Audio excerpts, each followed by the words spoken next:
casemate principal a même reçu une bombe de 500 livres, pile dessus, sans toutefois en être outre mesure affecté.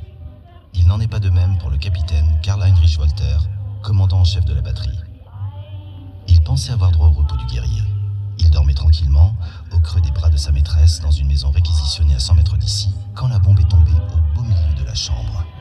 Des deux amants, il ne reste rien. Vraiment rien. Passé en une fraction de seconde, de l'état liquide à l'état gazeux. Bien fait pour leur gueule, ont dit les habitants, qui voyaient d'un mauvais œil cette Parisienne élégante fricoter avec l'ennemi.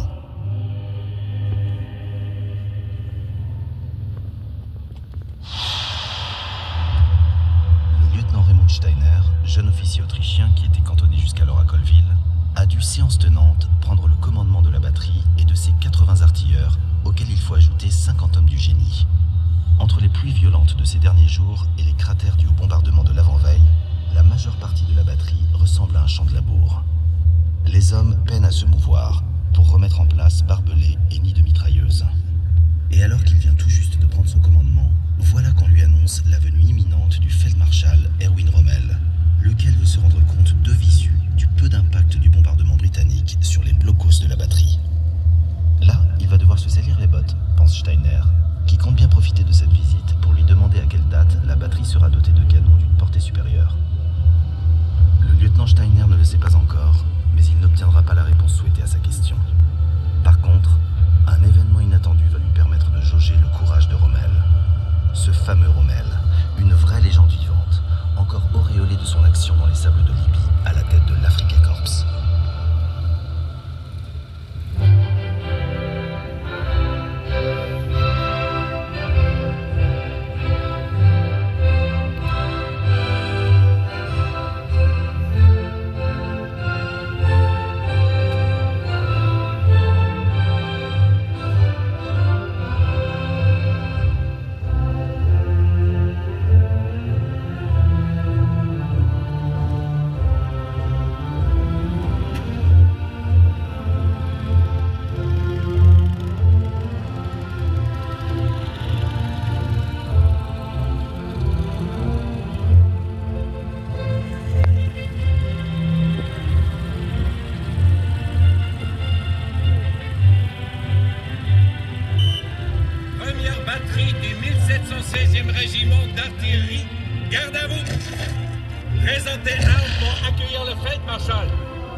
Feldmarschall à vos ordres.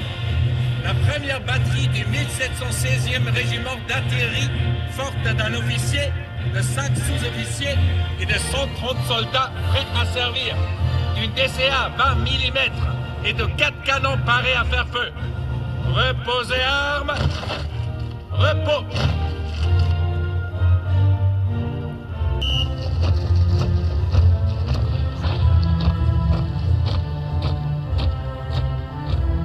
Oberleutnant, quand avez-vous pris le commandement de la batterie? Ce matin, Feldmarschall. Il y a tout juste 2 heures.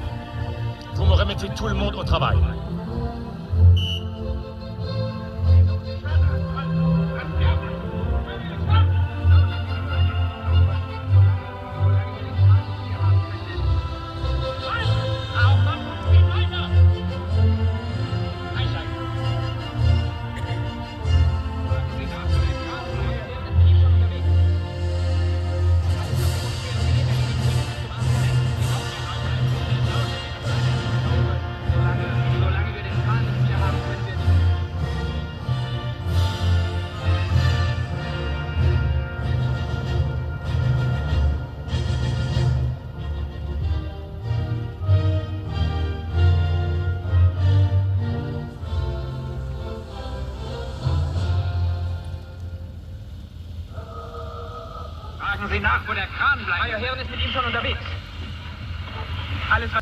Je peux vous poser une question?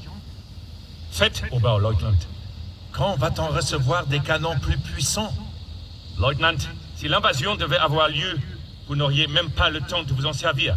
Oui, Feldmarschall, mais pouvez-vous quand même me dire... Spitfire! Spitfire! Spitfire!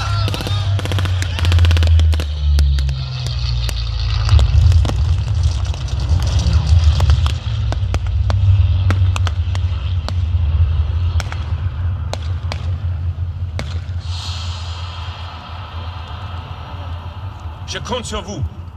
Bonne journée. En voiture, messieurs. Et n'oubliez pas, il n'y a pas de plan qui tienne quand l'ennemi est là. Vous pouvez m'en croire, messieurs. Les premières 24 heures de l'invasion seront décisives. Aussi bien pour eux que pour les forces allemandes, ce sera le jour le plus long. Vous m'entendez? Le jour le plus long.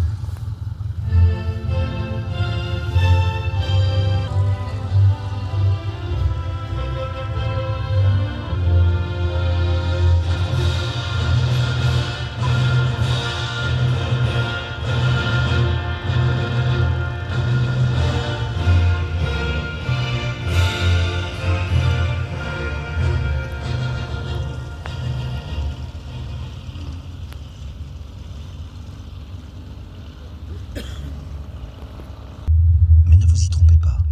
Contrairement aux apparences, nous ne sommes pas en France à Merville, dans l'enceinte de la batterie. Non, nous sommes à Newberry, en Angleterre.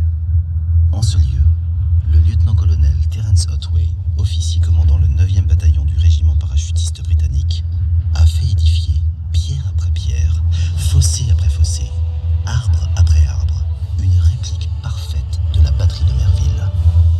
Même les abords ont été reconstitués sur plusieurs centaines de mètres. Le terrain a été remodelé à l'identique, tel une maquette, mais à l'échelle 1, à partir de la grande précision des photos aériennes de la Royal Air Force. Et cela en un temps record, une semaine tout juste. C'est dire si les engins du génie ont travaillé jour et nuit. Tout a été refait. Depuis les casemates avec armature tubulaire et toile d'habillage, jusqu'aux fossés anti-tank, en passant par les doubles réseaux de barbelés, les champs de mines, les autres blocus, les nids de mitrailleuses, la défense anti-aérienne, tout, pour que la réplique tende vers la perfection. Il faut dire que Terence Otway, qui n'a pris le commandement du bataillon que depuis 6 semaines seulement, considère que sa tâche va être particulièrement compliquée. Un boulot de première puanteur, selon son supérieur direct, le général de brigade James Hill. Réduire au silence une puissante batterie allemande, dont les tirs menacent directement une des plages du Big Show, le fameux débarquement. Et le haut commandement allié l'a précisé, il s'agit d'un objectif vital et prioritaire du jour J. Vital et prioritaire. Responsable de la vie de chacun de ses subordonnés, ne veut rien laisser au hasard. Jamais le moindre soldat sous mes ordres ne devra être victime de ma propre incapacité